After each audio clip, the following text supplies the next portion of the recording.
Di kebun Romo Marcel ditanami pohon jati, diterbang Romo Jerry untuk dibuat sampan. Wahai kaum muda Katolik, jangan pindah ke lain hati, karena cinta yang kedua tumbuh karena ketidaksetiaan.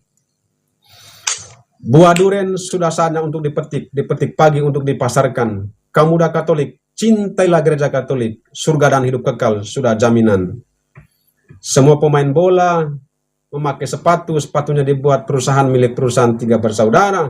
Wahai kaum muda, jadilah seperti Tritunggal Maha Kudus, 1 tapi 3, 3 tapi 1. Jangan seperti trilogi Luther, Calvin, dan Zwingli, 3 bukan 1, 1 bukan 3. Terima kasih, selamat malam. Nama saya Jeffrey Killen, saya SMM sama dengan Pastor Marcel. Sekarang berada bermisi di Ekuador, di Amerika Latin. Jadi kebetulan sekarang lagi menangani kaum muda di Kuskupan. Jadi tema yang berikan kepada saya inilah tema kaum muda ya. Jadi saya banyak men-sharingkan bagaimana kita berpastoral di tengah kaum muda. Jadi saya di Ekuador sejak tahun 2012. Ini sekarang baru mau jalan 13 tahun kayaknya di Ekuador.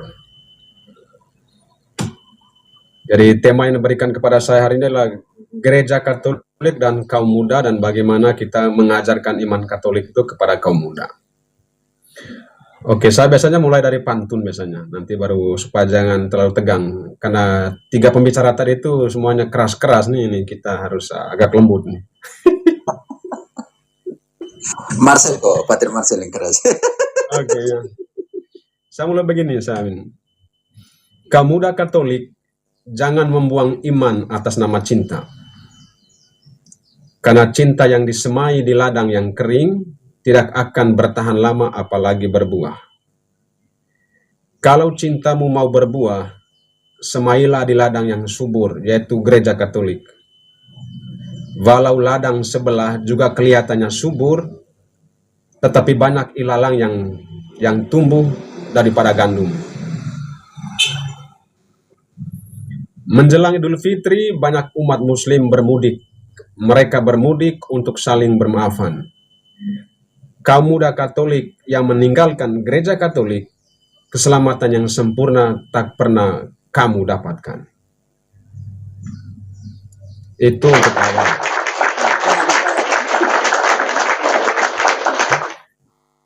Dalam dokumen terakhir tentang kaum muda, Sinode para Uskup dan anak muda sedunia beberapa tahun yang lalu yang melahirkan satu dokumen yang bernama Christus Vivit.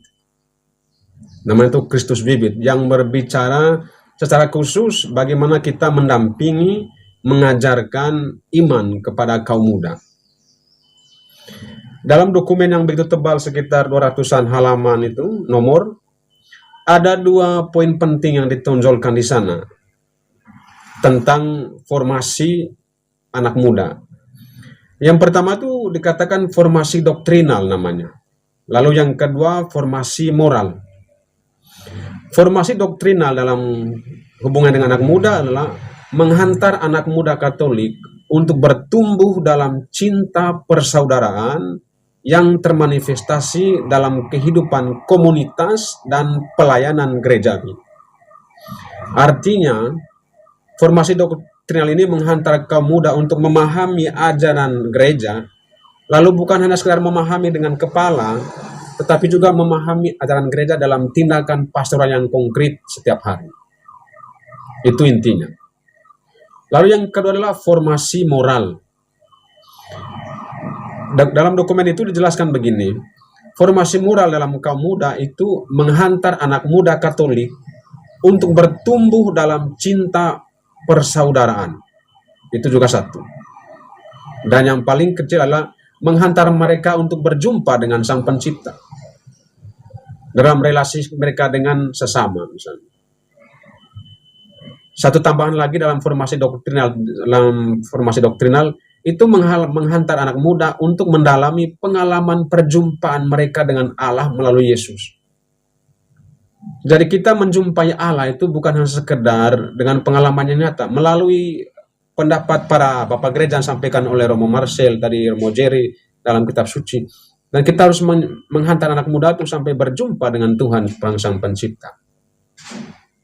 Sedangkan formasi moralnya lah manifestasi dari doktrinal itu. Bagaimana kaum muda itu menghidupi itu dalam kehidupan yang nyata sebagai anak muda dengan berbagai macam problema yang ada saat ini. Lalu poin berikut. Ada 3 poin utama dari kaum muda secara teologi pastoral. Ada 3 fundamen dasar dari kaum muda Katolik yang dilihat dari perspektif teologi pastoral. Pertama, fundamen teologi, dasar teologi. Dasar teologi ini tentu saja ada 3 hal. Kehadiran Allah dalam hidup mereka yang memberikan kehidupan kepada kaum muda. Yang kedua, kehadiran Yesus sendiri yang menyelamatkan mereka dari segala dosa dan kesalahan dan menghantar mereka akhirnya pada keselamatan yang sempurna, tentu dalam gereja Katolik. Dan yang ketiga adalah penyertaan Roh Kudus sepanjang masa sejak mereka dibaptis sampai usia mereka anak muda sekarang. Supaya apa? Supaya mereka jangan memilih jalan yang salah. Begitu banyak jalan, tetapi hanya satu jalan kebenaran. Begitu banyak gereja, tetapi hanya satu gereja yang sempurna.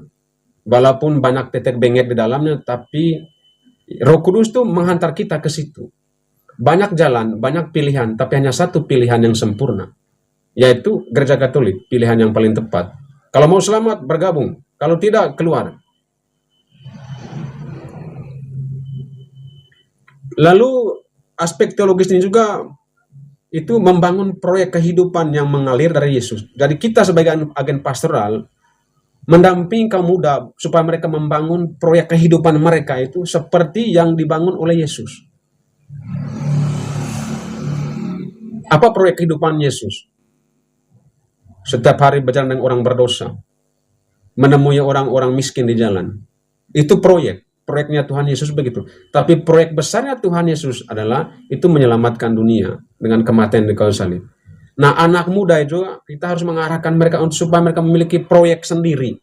Tapi proyek itu yang berdasarkan dari inspirasi dari Allah Tritunggal tadi. Allah yang memberikan hidup, Yesus yang memberikan kepada keselamatan, dan Roh Kudus yang mengorientasi anak muda supaya mereka jangan memilih jalan yang salah. Kan sudah akan menjadi hancur semuanya kan. Karena itu banyak pilihan, banyak opsi, tapi cuma satu yang menghantar kita pada kesempurnaan yang sejati kan.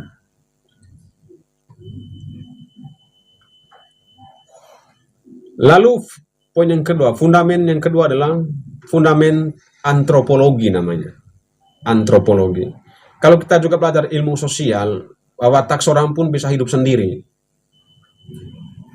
Dalam perspektif antropologi dalam hidup kaum muda, itu mau mengatakan kepada kita beberapa poin penting. Pertama, berkarya untuk perkembangan hidup kaum muda secara holistik. Jangan melihat kaum muda itu secara sporadis, secara partikel, par 1, par 2, par 3. Tapi lihatlah kaum muda secara holistik. Dalam latar belakang mereka, bagaimana kehidupan keluarga mereka, bagaimana kehidupan mereka dengan teman-teman, dan bagaimana persoalan hidup mereka dengan pacar dan sebagainya. Harus mereka kita lihat, itu kan aspek antropologis dari manusia kan. Dan juga akan disandingkan dengan aspek sosiologisnya. Lalu membangun kaum muda yang berbeda sesuai dengan style Yesus itu. Ada satu bahasa Spanyol yang mengatakan, creemos la juventud en otro estilo de Yesus, atau ser jóvenes diferente, artinya menjadi anak muda yang berbeda dalam stylenya Yesus. Bukan stylenya dunia, tapi stylenya Yesus, stylenya gereja Katolik. Yaitu bahwa keselamatan sudah ada dalam kaum muda. Kalau kita belajar teologi, antropologi, atau filsafat antropologi, dikatakan bahwa keselamatan itu sudah ada dalam manusia itu sendiri. Sudah ada, benih keselamatan sudah ada. Apalagi kalau kita sudah dibaptis, bahwa benih keselamatan sudah ada. Tetapi kadang-kadang benih itu tidak tumbuh. Karena apa? Karena kita tidak menyiraminya. Kadang-kadang benih itu tidak tumbuh dalam kaum muda. Karena apa? Karena kaum muda tidak ada orang yang mendampingi mereka, mengorientasi mereka. Karena banyaknya persoalan yang mereka alami, akhirnya benih itu tidak tumbuh. Benih itu tidak tumbuh. Karena itu dalam aspek antropologis, bahwa keselamatan sudah ada. Maka kita sebagai agen pastoral harus ke sana, harus menjemput bola, harus mencari bola itu, harus mencari bola ke sana supaya kita membangunkan, memberikan pupuk-pupuk yang bagus supaya benih itu tumbuh dalam diri anak muda. Bahwa kaum muda itu rapuh, iya. Tapi mereka juga kuat. Itulah manusia, itulah anak muda. Yang rapuh kita kuatkan kembali, yang kuat kita dorong terus supaya mereka jangan kembali lagi menjadi loyo.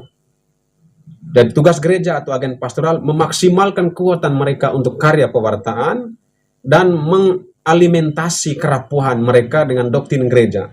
Mengalimentasi itu dari bahasa Spanyol aja itu memberikan nutrisi, memberikan makan kepada mereka yang lemah, anak muda itu dengan apa? Dengan cara seperti ini, menjelaskan doktrin gereja, ajaran-ajaran gereja, kitab suci dan lain-lain sebagainya.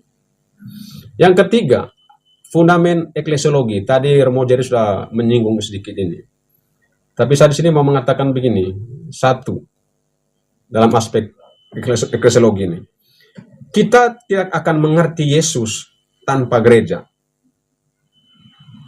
Itu saya sering mengatakan ini, karena juga banyak orang-orang Katolik mengatakan, ya saya percaya Tuhan Yesus, tapi saya tidak percaya gereja. Termasuk anak muda yang saya layani di sini. Hampir 10-11 tahun saya bekerja dengan anak muda sebagai ketua komisi pemudaan di Keuskupan ini. Ada saudara-saudara yang, saya percaya kepada Tuhan Yesus, Padre, Romo, tapi saya tidak percaya gereja. Saya mengatakan, dari mana kamu mengenal Tuhan Yesus? Dari langit? Dari hutan? Dari laut? Dari mana kamu mengenal Tuhan Yesus? Maka kita tidak akan pernah mengerti Yesus tanpa gereja. Kalau kita yakin pada Yesus, kita juga harus yakin pada gereja. Kalau saya percaya kepada Tuhan Yesus, saya juga percaya kepada gereja. Karena gereja lah yang memfasilitasi kita mengerti Yesus itu siapa, dari mana dia berasal, apa yang dia buat. Dalam gereja, dalam institusi gereja itu. Dari Yesus membutuhkan kita, tapi dua Yesus memfasilitasi kita, maka dia akan mendirikan gerejanya. Yesus mendirikan gerejanya supaya kita itu cara kita beriman dan berpikir terstruktur tentang dia, bukan sporadis. Maka dalam gereja kita mengenal Tuhan Yesus, maka kita tidak akan mengerti Yesus tanpa gereja. Di dalam Yesus gereja hadir, di dalam gereja Yesus hadir. Ya, di dalam Yesus gereja hadir. Di dalam gereja Yesus hadir. Kita tidak melihat gereja yang hidup kalau kaum muda tidak tampak. Maka sekarang saya masuk dalam bagaimana eklesiologinya anak muda. Kita tidak melihat gereja yang hidup kalau kaum muda tidak nampak. Di dalam gereja, anak muda merealisasikan komitmennya sebagai pribadi yang dibaptis. Di dalam gereja, kaum muda harus berdialog dengan Tuhan. Kemudian mereka berbicara tentang Tuhan. Jadi tugas kita mengajak umat, mengajak kaum muda untuk berbicara dengan Tuhan pertama, sebelum mereka berbicara tentang Tuhan. Itu poin utama. Tugas kita sebagai tugas saya sebagai ketua komisi anak muda, satu menghantar mereka, memancing mereka untuk pertama, kamu berbicara dengan Tuhan dulu secara pribadi, lalu secara kelompok. Lalu setelah itu kamu berbicara tentang Tuhan yang kamu dapatkan dalam percakapan pribadimu dengan dia. Itu aspek yang kedua. Gereja adalah ruang yang luas untuk bertemunya Yesus dan kaum muda. Gereja itulah ruang yang luas, ruang pertemuan yang luas untuk kita. Gereja memfasilitasi kita, walaupun gereja ini didirikan oleh Tuhan Yesus, gereja Katolik ini.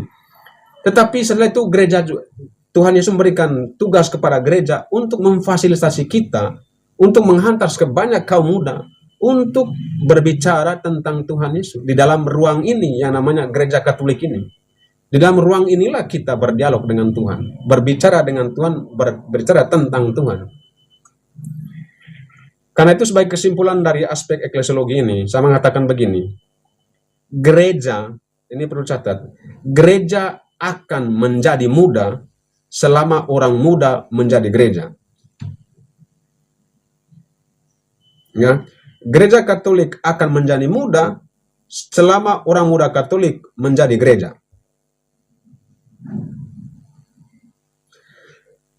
Poin berikut. Nah, sekarang ada anak muda Katolik yang bagaimana yang harus kita bangun? Anak muda Katolik yang bagaimana yang harus kita bangun? Pertama, yang harus kita bangun adalah kaum muda yang selalu jatuh cinta dengan Yesus dalam gereja Katolik. Kita, pengajaran kita, tugas kita akan pastoral, itu membuat anak muda itu jatuh cinta dengan Yesus. Itu pertama. Harus buat jatuh cinta dulu. Karena kalau mereka tidak jatuh cinta, susah mereka. Karena orang yang lagi jatuh cinta biasanya mau hujan, mau panas, mau tidak ada motor, jalan kaki untuk berjumpa dengan pasangannya. Karena dia lagi jatuh cintanya itu. Mau orang tuanya larang dia untuk kesana, tidak, dia tidak peduli karena dia sudah jatuh cinta. Dan orang yang jatuh cinta itu pasti akan dia berkorban, apapun yang ada. Karena itu dia akan selalu mencari cara agar cintanya terus bertambah. Dia akan berjuang untuk menghalau segala godaan yang datang. Dia akan memilih Yesus sebagai prioritasnya dalam hidup. Walaupun banyak jalan, dia akan memilih jalan. Karena jalan ini dia sudah jatuh cinta dengan jalan ini. Apapun saya akan labrak. Kata orang Flores, apapun saya akan hantam, saya akan lipat. Orang Flores katakan begitu. Ya, gunung dan lautan akan saya daki, yang penting saya mendapatkan si jantung hatinya. Oke. Poin yang kedua, anak muda yang harus kita bangun, kaum muda Katolik yang merasa bangga dengan iman kekatolikannya. Merasa bangga. Itu. Kalau saya jatuh cinta, pasti saya bangga dengan pasangan saya. Pasti saya bangga dengan iman saya. Dimanapun saya, misalnya ini, sekarang kan anak muda, kalau di situ banyak orang dari agama lain, dia malu-malu untuk buat begini. Malu dia. Malu. Dan kita harus anak muda, kaum muda yang bangga dengan iman kekatolikannya. Bangga bukan artinya sombong, bukan. Bangga artinya merasa memiliki, merasa nyaman, itu rasanya bangga. Ya. Dalam bahasa Spanyol itu ada bedanya. Walaupun menggunakan kata yang sama, orgulloso, tapi satu orgulloso itu arti sombong dalam arti yang negatif, tapi ada juga sombong yang artinya positif. Saya merasa bangga, estoy orgulloso namanya, saya bangga dengan dia. Harus bangga. Kalau kita tidak bangga dengan iman anak muda, makanya mereka akan lari. Datang satu ke sana, datang satu ke sini. Karena tidak punya rasa kebanggaan. Saya bangga artinya menjadi prioritas.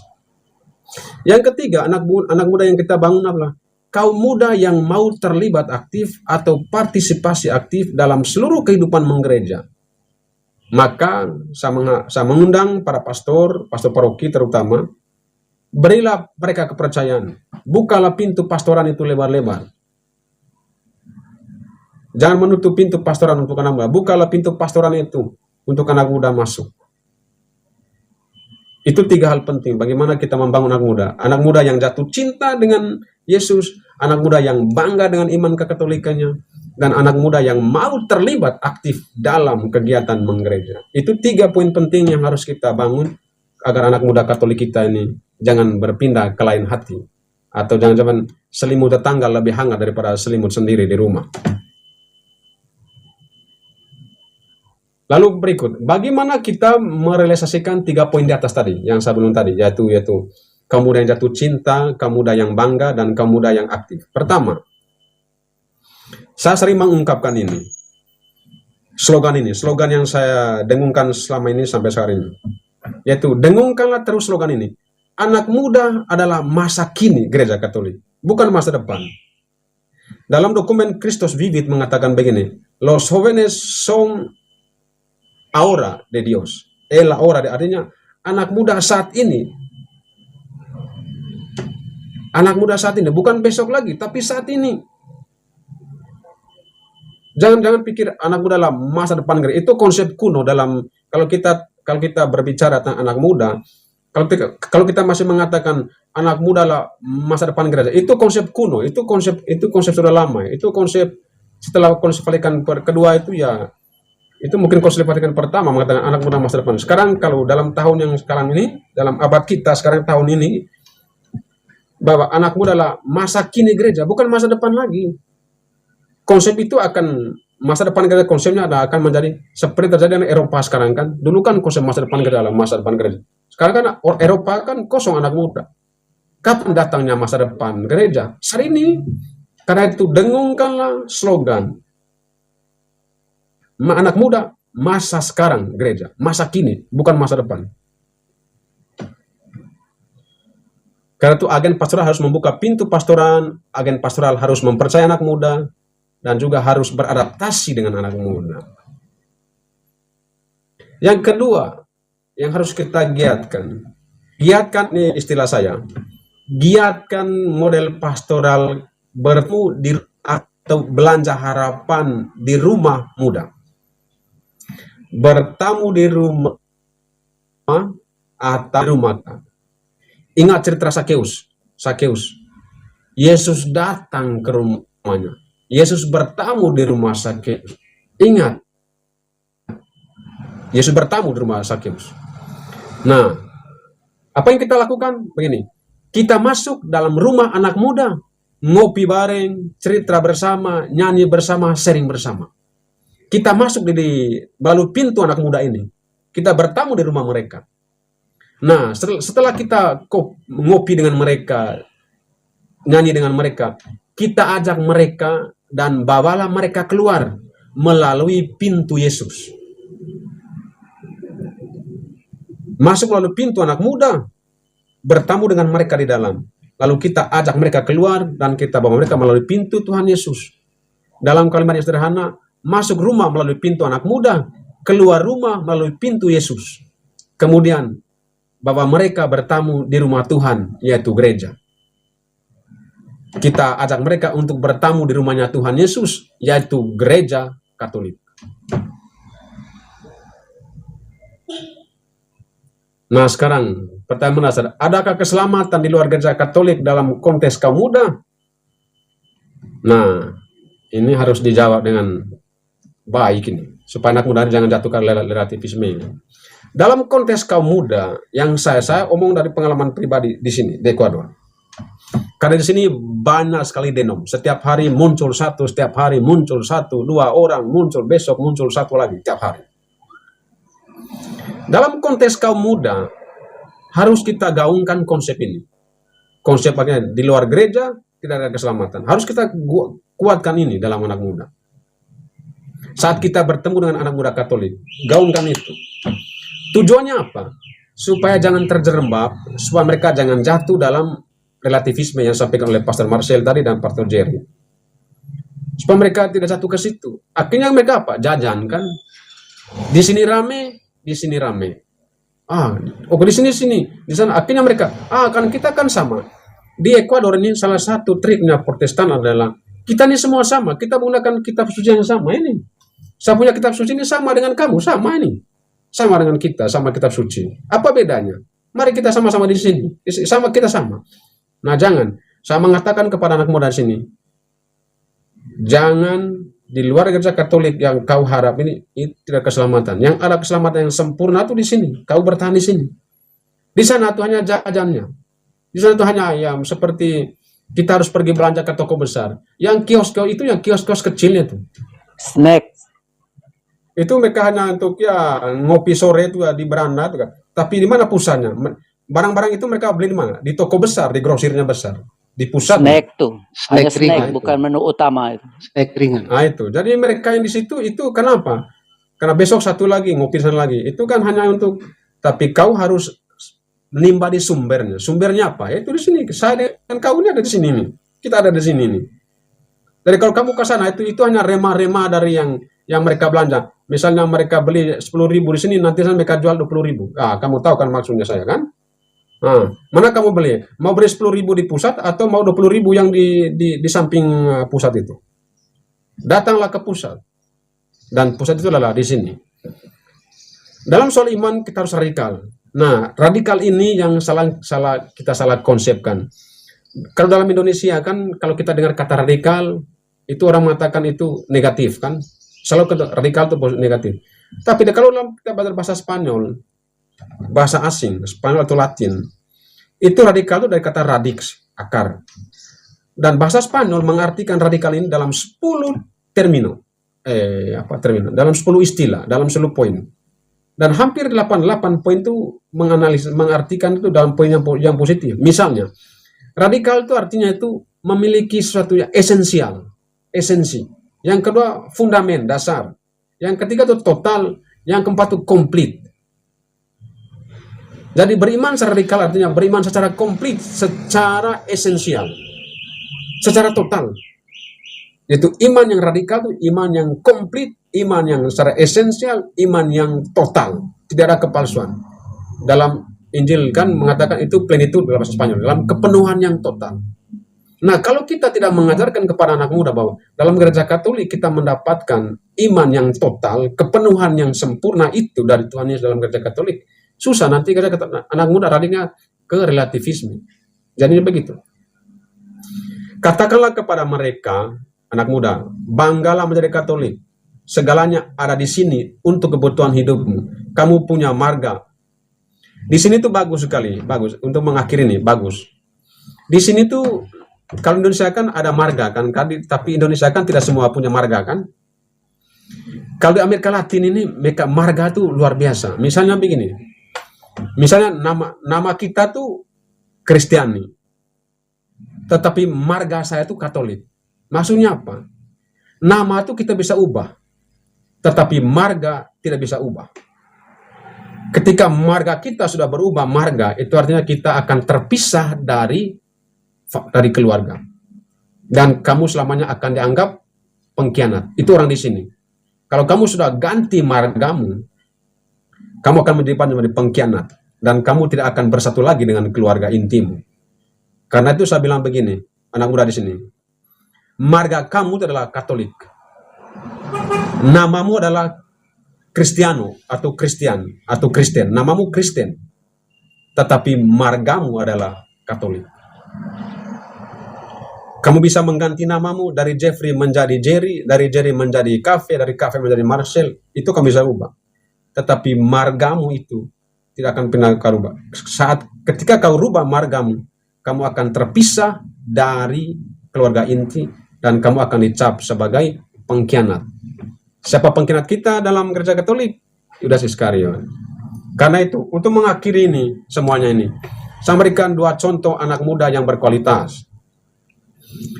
Misalnya, Santo Laurentius yang hidup dari abad kedua tahun 2225 sampai 258, usia 33 tahun dia meninggal dari Roma. Anak muda yang memperjuangkan iman Katolik, anak muda yang selalu berusaha di Roma untuk melawan penindasan, dan dia berusaha untuk menyatukan orang-orang Kristen di Roma dan menguatkan iman Katolik. Tetapi muncul anak muda yang lahir abad ke-16, dia bukan lagi mempersatukan gereja, tapi dia memperandakan gereja. Siapakah dia? Semuanya tahu. Dari itu, anak muda yang hidup abad kedua, Santo Laurentius, yang berusaha mati-matian sampai nyawanya pun dikorbankan. Karena tidak mau menyangkal Yesus, tidak mau menyangkal gereja Katolik. Dia relakan nyawanya, digoreng seperti ikan. Tetapi muncul anak muda yang abad ke-16, dia memporak-porandakan semuanya yang sudah diwariskan oleh Yesus, oleh para rasul, oleh para bapak gereja, dan para nabi. Dan akhirnya sekarang bagaimana? Semuanya akan berantakan. Karena itu, itulah penjelasan saya. Mengakhiri ini, saya biasanya mengakhiri dengan pantun ini. Di kebun Romo Marcel ditanami pohon jati, diterbang Romo Jerry untuk dibuat sampan. Wahai kaum muda Katolik, jangan pindah ke lain hati, karena cinta yang kedua tumbuh karena ketidaksetiaan. Buah duren sudah saatnya untuk dipetik pagi untuk dipasarkan. Kaum muda Katolik, cintailah gereja Katolik, surga dan hidup kekal sudah jaminan. Semua pemain bola memakai sepatunya dibuat perusahaan milik perusahaan 3 bersaudara. Wahai kaum muda, jadilah seperti Tritunggal Maha Kudus, 1 tapi 3, 3 tapi 1. Jangan seperti trilogi Luther, Calvin, dan Zwingli, 3 bukan 1, 1 bukan 3. Terima kasih, selamat malam, berkat Tuhan. Cakep.